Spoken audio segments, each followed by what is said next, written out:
Hello, welcome. Dr. Sushma Singh this side. Today in Unit 21, Liberalization and Structural Adjustment Program, let us start our lecture with topic Liberalization and the Current Account Deficit. India had a persistent current account deficit since oil shocks in 1973 and 1979. Both some believe that situation worsened from the mid-1980s when Rajiv Gandhi government relaxed import restrictions on many items. The trade deficit grew rapidly in 1980s, and it was felt by some commentators that the trade liberalization initiated in the mid-80s needed to reverse to check the growing current account deficit and to avoid a foreign exchange crisis. However, political economic development in 1989 to 1991 made the trade deficit unsustainable and the Indian currency was perceived to be grossly overvalued. Remittances by the Indian workers abroad were a major source of foreign exchange for the country. However, these remittances declined both due to the international disruptions that followed the Iraq War and uncertainties in India.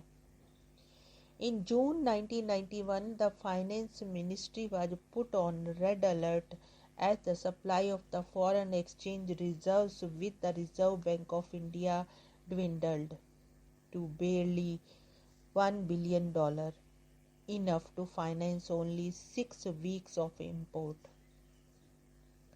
The fiscal deficit, which measures the shortfall of the government's revenues vis-a-vis its expenditures, was at an all-time high, nearly 8% as the proportion of GDP. Inflation in the economy was in double digits, about 12%. India was also close to defaulting on its debt service commitments on earlier loans, which it had obtained to the 80s to finance a growing trade deficit. In these circumstances, India was forced to approach the International Monetary Fund to help its tide over the external account problem. The foreign exchange crisis, it is widely believed, paved the way for initiating the process of liberalization and structural adjustment as part of the multilateral conditionalities on the loan sanctions. The domestic government justified the acceptance of these conditionalities, citing the delicate forex reserve status. Numerous changes in the Indian economy followed under the direction of the then Finance Minister Mr. Manmohan Singh. Industrial delicensing and trade liberalization along with fiscal consolidations were the main focus areas of the reform process.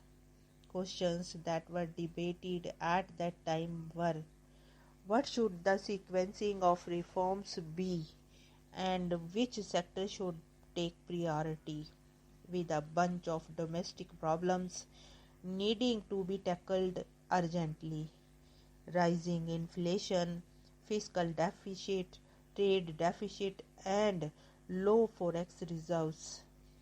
Many argued that liberalization should be secondary to the needs of the fiscal stabilization. What do we mean by stabilization? When there is a shock to the economic system, economic activity can deviate from a historically established level. Growth may slow down. Unemployment may rise, and despite inflationary pressures, inflation may go up. This could develop into a vicious cycle, feeding on each other and derail any growth prospects of the economy. How does this work? Let us say there is an oil price rise because of the shock in the international market, and this leads to a production which reduces demand. When demand falls, producers feel that in the next period too there will be further decline in demand and therefore reduce their investment and also the number of people they hire. The reduction in number of people in the employed pool reduces consumption expenditures, leading to a further fall in aggregate demand, thereby creating a vicious circle. In such circumstances, the only way an economy can recover is by the intervention of an autonomous agency and pushes up the demand in the economy. Since no individual rational agent in the economy has any incentive to increase its demand, the state is the only autonomous agent that has an interest and a mandate to ensure the recovery of the economy and to break its vicious circle.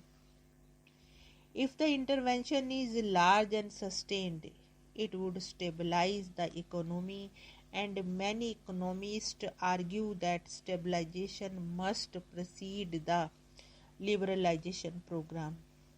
If liberalization is undertaken, then it must be to meet the stabilization targets of reducing inflation, a fiscal and trade deficit, and to increase foreign exchange reserves.